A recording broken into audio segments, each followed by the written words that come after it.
I overheard my parents planning with my brother to drain the family business move, the money, and put the blame on me. So I reported the fraud and the investigation sent them straight to prison. So I, 28 male, have been the invisible kid in my family my entire life.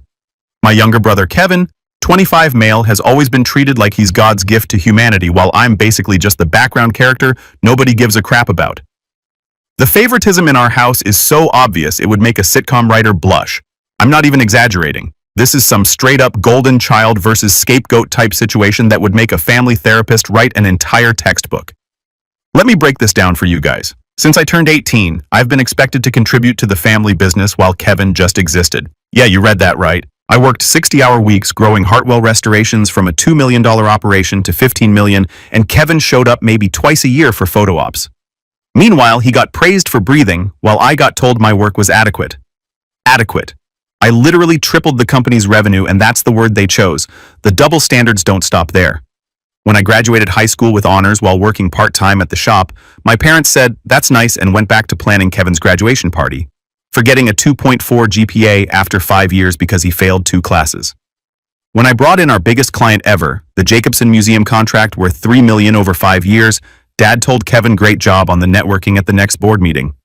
Kevin had literally never met anyone from that museum. I did all the work, I made all the calls, I drove 3 hours each way for the meetings, he got all the credit. I still remember this one time in high school when I made the honor roll every single semester for 4 years straight. You know what my parents did to celebrate? Nothing. Literally nothing. Meanwhile, Kevin got a car for passing his driver's test on the 3rd try, a brand new car, because apparently operating a vehicle at a basic competency level after multiple failures deserves a $15,000 reward. But academic excellence deserves a "that's nice, dear." Christmas was always a complete joke in our house too.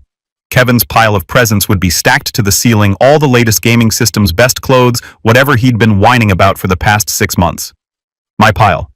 Whatever was on clearance, maybe a flannel shirt if I was lucky, and occasionally something actually useful for my projects.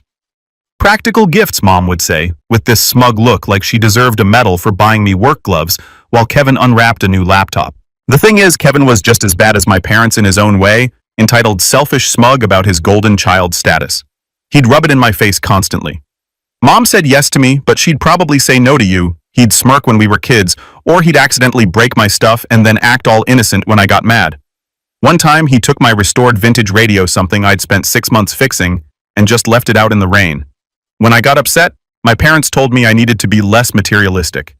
Meanwhile, when I accidentally stepped on Kevin's shoelace and he tripped, I was grounded for a week. I figured out pretty early that nobody in this family had my back except me. So I shut up, kept my head down, and worked my butt off. Got my first real job at the shop when I was 16, saved every penny, started learning everything I could about running the business. Didn't need their validation anyway, or so I told myself every night when I heard them laughing with Kevin downstairs while I was alone in my room. My room was always the smallest one in the house, by the way, the one at the end of the hall that used to be a storage closet before they converted it for me. Kevin's room was twice the size with its own bathroom. When I asked about switching when I was 13, Mom told me I should be grateful to have a room at all. That pretty much summed up my entire childhood experience. Dad would take Kevin to baseball games, to car shows, to all the father-son stuff you see in movies. I'd ask to come along sometimes. The answer was always, "Next time, buddy," or "This is a Kevin thing." Next time never came. There was no Nate thing. There was just me in the garage teaching myself how to fix things because nobody else was going to teach me. But here's where my grandpa comes into the story, and this is important. Grandpa Ray was the only one who ever really saw me. Ironically, he was my dad's father, a former army mechanic and old-school car guy who could strip an engine blindfolded if he had to. The man was a legend with anything mechanical. While my parents were busy cheering at Kevin's mediocre baseball games or obsessing over his social life, I'd be at Grandpa's garage learning how to rebuild carburetors and replace transmissions. Those were the only days I actually felt like someone gave a damn about me. "You got something special in those hands, boy," he'd tell me while we worked side by side on whatever project he had going. Your dad never had the patience for this stuff, always too busy chasing the next promotion, the next big deal. He'd shake his head like he couldn't quite figure out where he went wrong with his son. Grandpa saw right through my parents' favoritism. This one time when I was 15, my parents forgot my birthday, like completely forgot. Not "we'll celebrate later," "we'll celebrate." Forgot. Actually forgot that March 15th was a day that existed and had meaning. They remembered that Kevin had a party to go to that day, and the whole family had to drive him there. My mom actually said, "Oh, it's your birthday tomorrow, isn't it? We'll celebrate next weekend." They didn't even get me a cake. Next weekend never came either, just never mentioned again. When Grandpa found out about the birthday thing, he was livid. He showed up at our house that night with a beautiful set of precision tools I'd been eyeing for months at the hardware store. "Happy birthday, kiddo," he said loud enough for my parents to hear from the kitchen. Some things are worth celebrating properly. The look on my dad's face was priceless, half embarrassed, half annoyed that his own father was calling him out. Every Christmas when I'd open those practical gifts from my parents, socks, school supplies, whatever, Grandpa would sneak me something, real quality tools, mostly stuff I still use today. One year my parents actually complained about it. My mom had the nerve to say, "He doesn't need to be spoiled." Joe, like a decent set of wrenches, was equivalent to the new gaming console Kevin had just unwrapped. Grandpa just stared her down like she was speaking nonsense. Recognizing talent ain't spoiling, it's investing. Then he winked at me. When I was 20, Grandpa got diagnosed with Parkinson's. Terrible news. Obviously, he couldn't work on cars anymore, couldn't do the things that made him feel alive. I spent as much time with him as I could, even when my parents complained that I was neglecting family obligations, meaning I wasn't available to cover for Kevin's constant absences at the shop. Before Grandpa passed 3 years ago, he pulled me aside during one of my visits. His hands were shaking badly by then, but his eyes were still sharp. "Don't trust your father," he told me. "I've seen how he looks at that company like it's just money waiting to be spent. Promise me you'll protect what we built." I promised. I didn't know then how important that promise would become. Now here's the part you need to understand about Hartwell Restorations. Grandpa started the company in 1965 with nothing but a single bay garage and a talent for making old cars run like new. By the time he couldn't work anymore, it had grown to a 16-bay facility with 31 employees, contracts with museums and collectors across 3 states, and a reputation for quality that took decades to build. When Grandpa got too sick to run things, my dad took over, and that's when things started to change. Not obviously at first, just little things. Equipment orders that didn't quite add up, vendors I'd never heard of, expenses that seemed higher than they should be. I flagged some of it to my dad and he told me to focus on my job and stop playing accountant, so I did. Biggest mistake I ever made. For the next 3 years, I buried myself in the actual work while my parents and Kevin handled the business side. I rebuilt engines, restored classics, trained new guys, brought in clients, and managed relationships. The company kept growing, and I told myself that meant everything was fine. I was so stupid. Last month, everything changed. I was working late at the shop, which wasn't unusual. I practically lived there sometimes, especially when we had big projects coming due. What was unusual was hearing voices coming from the kitchen area of the office, my parents and Kevin, who almost never showed up after hours. Kevin barely showed up during regular hours. I wasn't trying to eavesdrop at first. I just wanted to grab a coffee before getting back to the Henderson project. But then I heard my name, and something made me stop. I pressed my ear against the door. Dad's voice cut through the silence like a knife. "Kevin gets everything, the house, the business, the investments, all the offshore accounts. Nate, he's not getting a single thing." Mom's laughter followed, sharp and cruel, the kind of laugh that tells you exactly where you stand in a family. He never deserved it anyway, always so eager to please like a stray dog begging for scraps. My hands started trembling as I watched them clink their glasses through the crack in the door. 28 years of being their son, 28 years of staying late, covering Kevin's phantom shifts, taking the blame for his screw-ups, being the reliable workhorse who never complained, and they'd already written me out of existence like I was some clerical error they finally got around to fixing. But that wasn't even the worst part, not even close. "The bankruptcy filing is ready," Dad continued. "We file Friday. By Monday, Hartwell Restorations will be gutted. The money will be offshore and we'll be set for life. I'm thinking Costa Rica. They don't extradite." I almost stopped breathing. Bankruptcy, offshore money. What the hell was he talking about? "What about the employees?" Kevin asked, not with concern, with idle curiosity, like he was asking about the weather. "They should have saved more," Mom said dismissively. "Not our problem. That's 31 people who should have planned better for their futures. And the vendors, Kevin, again. They'll get pennies on the dollar in the bankruptcy proceedings," Dad said with a shrug I could hear in his voice. "Maybe nothing. That's business. 31 employees' families who'd worked alongside me for years. Robert, who worked double shifts to pay for his wife's cancer treatments. James, who'd been with the company since before I was born. Angela, who was putting 2 kids through college on her salary. They were going to destroy all of them and just walk away. I had to grip the door frame to keep from falling over. But then I heard something that made my blood run cold. "What about Nate?" Kevin asked. "He's been asking questions about the Henderson account discrepancies. Noticed some numbers didn't add up." There was a pause. Then Dad spoke again, his voice calm and matter-of-fact. "Don't worry about Nate. After Friday, he won't be able to cause any problems. I've already got the termination letter ready. We'll say he was skimming from the parts inventory. Been doing it for years. Easy to prove with some creative documentation. Will anyone believe that Kevin sounded skeptical? Who's going to question it?" Mom laughed. "The adopted kid versus the real family. Please. We've been building this narrative for years. Nate the screw-up. Nate who can't manage money. Nate who's jealous of his successful brother. By the time we're done, everyone will believe he was stealing from his own grandfather's company. Adopted." The word hit me like a physical blow. "You think he ever suspected?" Kevin asked. "That he's adopted?"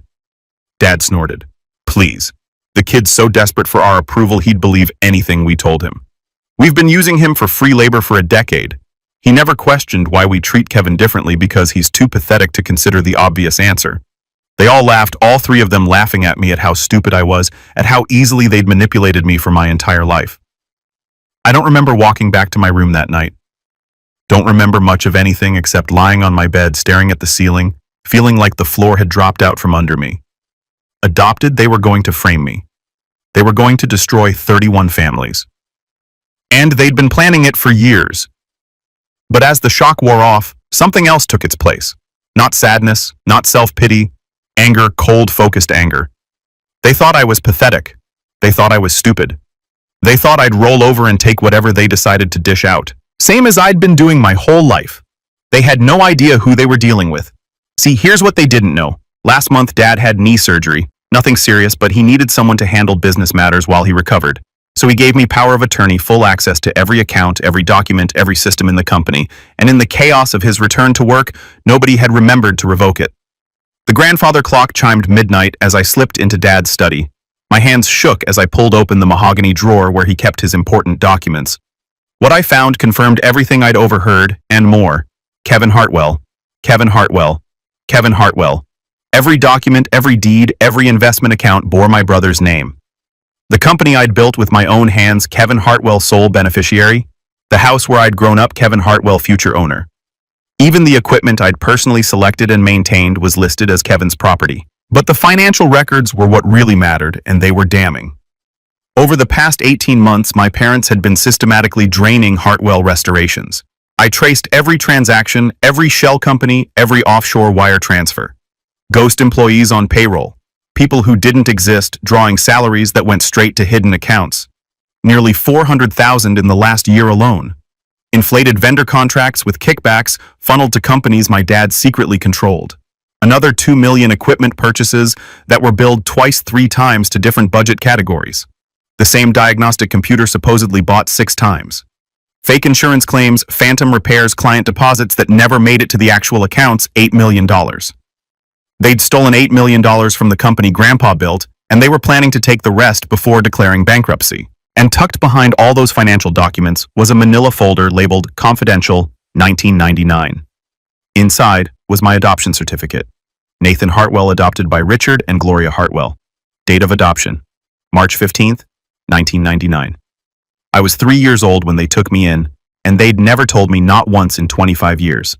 I photographed everything, every document, every email on the shared drive, detailing their scheme, every wire transfer confirmation, every forged invoice. Then I found the emails about me specifically. Nate's getting suspicious. He asked about the Henderson account discrepancies. Don't worry, I've already prepared the documentation to frame him. Backdated receipts, forged signatures on expense reports.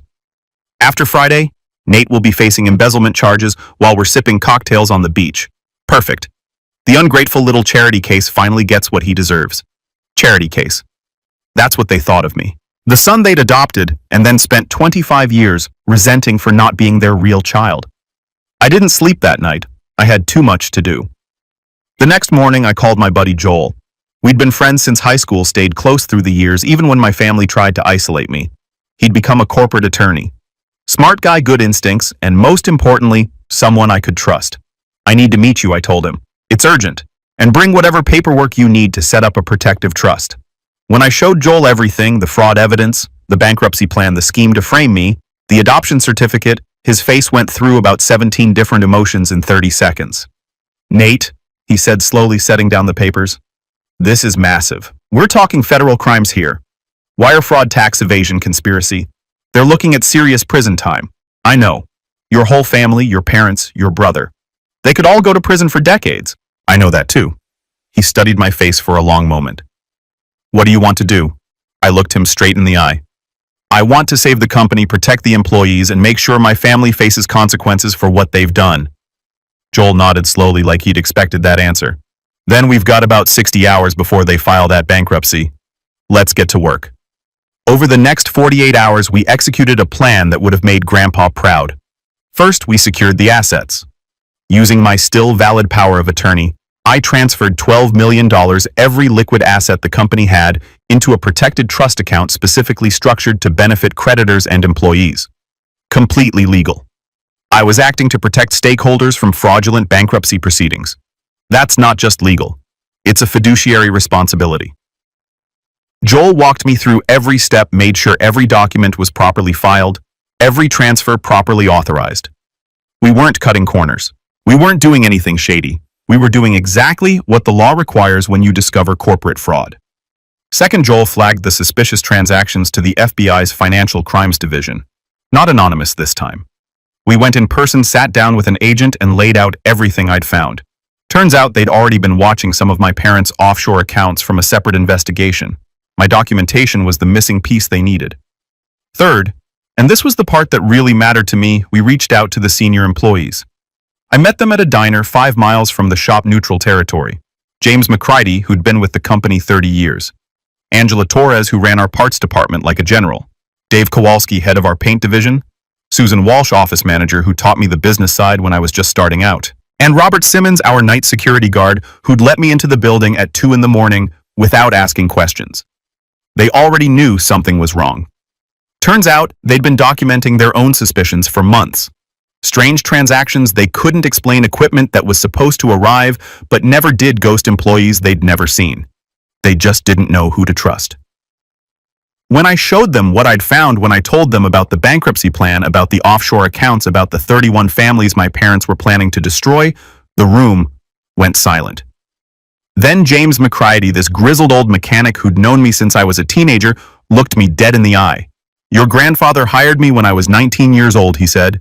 "Gave me a chance when no one else would. Taught me everything I know. I watched him build this company from nothing. And I'll be damned if I let his son destroy it." One by one, they all pledged their support. Angela with her spreadsheets of suspicious transactions.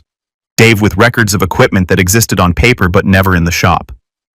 Susan with copies of forged signatures she'd noticed but been too afraid to report.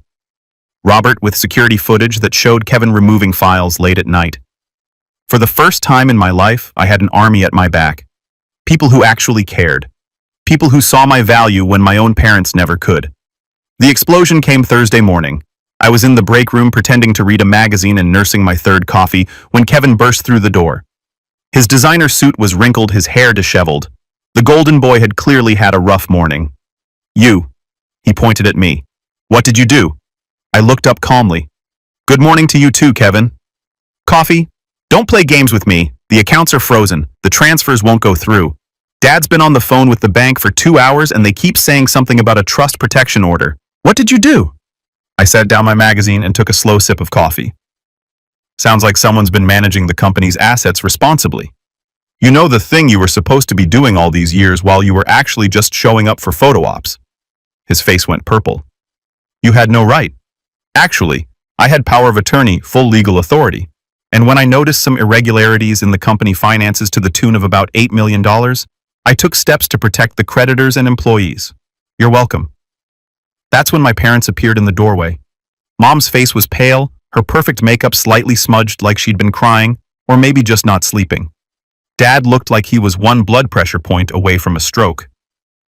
"Nathan," Dad said, using my full name in that tone he reserves for serious conversations. "We need to talk in my office now." So we talked, if you can call it that. The 3 of them sat on one side of Dad's massive desk like it was a tribunal. Kevin on the left, Mom on the right, Dad in the center like some kind of judge. I sat across from them completely calm. I'd been preparing for this moment for 48 hours. They had been lying to me for 28 years. I knew their weaknesses, their tells, their patterns. For the first time in my life, I had the advantage. "What the hell do you think you're doing?" Dad demanded. His face was red veins bulging in his neck. The look he used to give me when I was a kid, and he wanted me to back down. I didn't back down anymore. "Protecting Hartwell Restorations," I said simply. "From fraud." The word hung in the air like a grenade with the pin pulled. "You don't know what you're talking about," Mom said, but her voice cracked. "Don't I?" I pulled out my phone and started reading. Ghost invoices paid to Cayman Islands accounts, double-billed equipment purchases, contracts inflated by 20% with the excess disappearing offshore, ghost employees drawing salaries for work they never did because they don't exist, a bankruptcy filing scheduled for tomorrow that would destroy 31 families while you three sail off to Costa Rica. Nobody moved. And my personal favorite, I continued watching their faces. The plan to frame me for embezzlement when I got too close to the truth. Really backdated receipts and forged expense reports, you thought that would hold up to investigation. Kevin lunged at me across the desk. I stepped aside and he sprawled onto the floor, knocking over Dad's lamp. "Careful," I said, not even raising my voice. "Wouldn't want to add assault to your list of federal charges. Although honestly at this point, what's one more? How dare you?" Mom hissed. "After everything we've done for you. We took you in when nobody wanted you. We gave you a home, a family, and this is how you repay us." I laughed, actually laughed out loud. "A family? You mean the family that made me pay rent while Kevin lived free? The family that gave him credit for my work? The family that forgot my birthdays and threw parties when Kevin passed his driver's test on the third try? That family. You were always so ungrateful," Dad snarled. "Do you know how much it costs to raise you, to feed you, to put a roof over your head? You owe us everything." "What I owe," I said standing up, "is to the 31 employees you were planning to betray, to the vendors you were going to stiff, to Grandpa's legacy that you were going to destroy for a beach house in Costa Rica. That's who I owe, not you. Never you." Dad's phone rang. He glanced at the screen and went gray. "Who is it?" Mom asked. "Unknown number." He answered it, and I watched his face change as he listened. When he hung up, his hand was shaking. "That was the FBI," he said. "They want to talk to all of us. They're sending agents now." I smiled. "I know. I called them 2 days ago." The next few hours were the most satisfying of my entire life. FBI agents swarmed the building. They had warrants for everything: financial records, computers, files, the works. They'd been building a case even before my documentation arrived, but they hadn't had enough evidence to move forward. My records were the missing piece. Kevin was the first to be arrested. They found him trying to shred documents in the back office. He started crying when they put the cuffs on, blubbering about how it wasn't his idea, how Mom and Dad made him do it. Classic Kevin, never taking responsibility for anything. Mom went next. She tried the "I'm just a wife, I didn't know anything about the business" defense, until they showed her the emails where she discussed which employees to fire first and how to maximize the pain for those ungrateful workers. Dad was last. He tried to bluff his way through it, playing the successful businessman unfairly targeted. That lasted until they started listing the charges: wire fraud, tax evasion, money laundering, conspiracy, attempted fraud. The list went on. He stopped in front of me on his way out, handcuffed behind his back. "We raised you," he said. "We gave you everything." "You gave me scraps," I replied. "And then you tried to take even those away. Grandpa built this company on integrity. You destroyed it with greed. The difference between us is that I actually learned something from him." "You'll regret this," he said, and there was real venom in his voice. "Blood is thicker than water, boy. Family is everything." "You're right," I said. "Family is everything. That's why I'm protecting the family that actually matters, the 31 people who built this company while you were busy stealing from it." They loaded him into the car. I never saw him outside a courtroom again. Now here's where it gets really interesting. Remember how I mentioned Grandpa's will? Turns out there was more to it than anyone knew. 2 days after the arrests, I got a call from Grandpa's lawyer, the one who'd handled his estate. He asked me to come to his office for an urgent matter. Turns out Grandpa had suspected his son's greed for years. He'd watched how my parents treated me. He'd seen the signs of financial manipulation even before he got sick. And he'd prepared. There was a clause in the will, a secret edition, that only activated under specific circumstances, namely if the company faced bankruptcy proceedings or if any member of the family faced criminal charges related to fraud. The clause stated that in that event, all ownership of Hartwell Restorations would transfer immediately to me. Your grandfather came to me 5 years ago, the lawyer explained. He knew what his son was capable of. He wanted to make sure the company he'd built would survive, and he wanted to make sure you'd be the one to save it. He handed me a letter, Grandpa's handwriting shaky but determined. My dearest Nathan, if you're reading this, then my worst fears have come true. My son has chosen greed over honor, and Hartwell Restorations faces its darkest hour. I've watched you grow from that scared little boy your Aunt Patricia brought to our door into a man of integrity and strength. Blood doesn't make family, son. Character does. You've shown more dedication to our legacy than William ever did. Save our company. Save our people. Be the Hartwell I always knew you could be. All my love, Grandpa Ray. I'm not going to lie. I had to step out for a minute when I read that. The trial took 3 months. Federal court packed galleries' daily news coverage. The evidence was overwhelming. Between my documentation, the employee records, and the FBI's investigation, there was no way out. I testified on the second day, walked into that courtroom, and sat 10 feet from the people who'd raised me. Mom wouldn't look at me. Dad glared like he could burn holes through my skull. Kevin just looked broken like a child who'd finally learned that actions have consequences.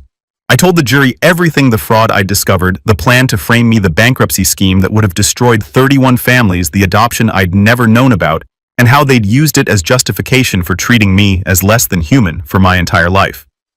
When Mom's lawyer tried to discredit me, called me a disgruntled employee seeking revenge, and suggested I'd fabricated evidence, the prosecutor showed the jury the emails.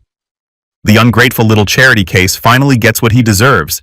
He's so pathetic he'd believe anything we told him. After Friday, Nate will be facing embezzlement charges while we're sipping cocktails on the beach. That pretty much ended that defense. Dad got 12 years, Mom got 8. Kevin got 10 plus an additional 2 for obstruction when he tried to destroy evidence after his initial arrest. He'd actually attempted to wipe the company's servers before the FBI could copy them. Didn't realize we had off-site backups that I'd set up 2 years earlier because I was apparently the only person in that company who actually planned for emergencies. Frank Duca, my dad's business partner who helped facilitate the offshore transfers, flipped on everyone and got 5 years. Last I heard, his wife divorced him and his kids won't return his calls. But the real victory wasn't watching them get sentenced. It was what happened to Hartwell Restorations. With controlling interest now legally mine thanks to Grandpa, I had a choice. I could run the company myself, cash out and disappear with the money, or do something different. I chose door number 3. We converted Hartwell Restorations to an employee-owned company. The 31 workers who would have lost everything instead became part owners of a business worth $15 million. I'll never forget the day we signed the papers. James McCready, who'd been with the company for 30 years, sat at that conference table and stared at his shares like he couldn't believe they were real. First time I've ever owned anything of real value, he said, his voice rough. First time in my whole life. Angela Torres used her equity stake to finally pay off her kids' student loans.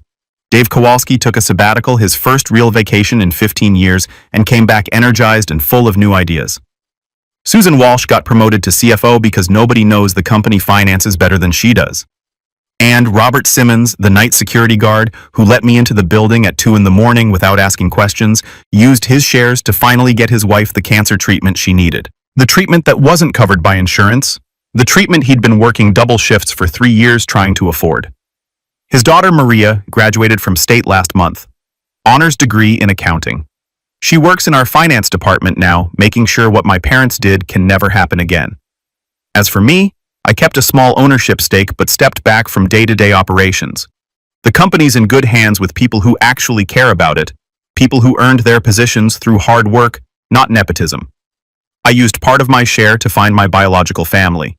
Hired someone to track down my records, trace my history, figure out where I actually came from. My birth mother, Caroline, passed away when I was 3 years old. That part was true. But her sister, my Aunt Patricia, had been searching for me for 20 years. She'd sent letters to the Hartwell house every year on my birthday. Cards at Christmas, photos of my mother, of my grandparents, of the family I never knew I had. The Hartwells threw them all away. 20 years of letters gone. When Patricia and I finally met, I almost couldn't believe it. She looked like me. Same eyes, same stubborn chin, same way of standing like we're ready for whatever comes next. She told me about my mother. Caroline was 22 when she had me. Poor, working 2 jobs, no support system. She thought giving me to the Hartwells would give me a better life. They seemed successful, stable, like good people. She didn't know what they really were. Nobody did. Patricia has pictures now of my mother holding me as a baby of my grandparents, who passed before they could know I existed, of a family that wanted me. Update 6 months later. Legacy Restorations just posted its best quarter in company history. Revenue up 23%. We got written up in 3 industry publications as a model for employee ownership. But here's the real update you guys want to hear about. Last Tuesday, I got a call from Agent Martinez at the FBI. Turns out my parents had been trying to run a scheme from inside prison. They'd convinced some old business associate to help them hide assets the feds had missed during the initial investigation, a storage unit in Nevada with about $200,000 in cash, and some bearer bonds Grandpa had bought back in the 80s. The associate got cold feet and contacted the authorities. Now my parents are facing additional charges. Dad's looking at another 5 to 8 years tacked onto his sentence. Mom's facing 3 to 5. Kevin tried to cut a deal by testifying against them again. The prosecutor laughed him out of the room. Apparently, my parents made me do it, doesn't work twice. But wait, it gets better. Remember Frank Duca, Dad's business partner who flipped on everyone? He got released early for good behavior last month. 2 days after he got out, he showed up at Legacy Restorations asking for a job. James McCready was the one who met him at the door, told him, "We don't hire people who steal from their employees." Frank tried to argue that he'd paid his debt to society. James reminded him that Maria Simmons had to defer college for 2 years because of what he helped do to her father's pension. Frank left and hasn't been back. 3 weeks ago, I got a certified letter from a law firm in Chicago. Turns out, my brother had a life insurance policy that the Hartwells had been collecting on for 25 years. They'd forged documents to make themselves the beneficiaries after Caroline died. Patricia and I are suing to recover the funds. Our lawyer says it's an open hands case. The Hartwells are going to have to pay back every penny plus interest. We are donating it all to the Caroline Chen Memorial Fund. Speaking of which, we awarded our first 2 scholarships last week, a kid named Marcus from the South Side who wants to be a diesel mechanic, and a girl named Jenny whose dad worked at Legacy for 15 years before he passed. Full rides for both of them, trade school tools, living expenses, everything. Patricia cried when we handed out the certificates. So did I, honestly. Oh, and one more thing. Last month, I was going through some of Grandpa's old papers that Patricia had saved. Found a letter he wrote to my birth mother back in 1999, right after the adoption. He tried to contact her, tried to make sure she was okay, that she knew I was being taken care of. The Hartwells intercepted the letter and never sent it, but Grandpa kept a copy of it. He promised Caroline that he'd watch over me, that he'd make sure I grew up knowing I was valued, that he'd protect me from his son if it ever came to that. He kept that promise. Even from the grave, he kept it. Final update. Someone asked what happened to the house I grew up in. The feds seized it as part of the asset forfeited. It went to auction last month. I bought it not to live in, God no. Too many bad memories in those walls. I donated it to a nonprofit that provides transitional housing for young adults aging out of foster care, kids who aged out of the system with nowhere to go, kids like I would have been if the Hartwells hadn't taken me in. The organization renamed it the Raymond Hartwell House after my grandfather. There are 6 young people living there now, getting job training and life skills support, learning that they matter, that someone gives a damn about them. First resident moved in 3 weeks ago, a kid named Terrence, 19 years old, aged out of foster care with nothing but a garbage bag of clothes. He's working at Legacy now, learning to restore classic cars. James McCready took him under his wing. Last week, Terrence asked me why I did all this, why I bought the house, started the scholarships, gave him a job. I told him the truth. Someone did it for me once, a grandfather who saw me when nobody else did. Now it's my turn to pass it on. He nodded like he understood. Then he went back to work on a 1969 Camaro we're restoring for a client in Texas. Good kid. Reminds me of myself at that age, hungry, determined, ready to prove everyone wrong.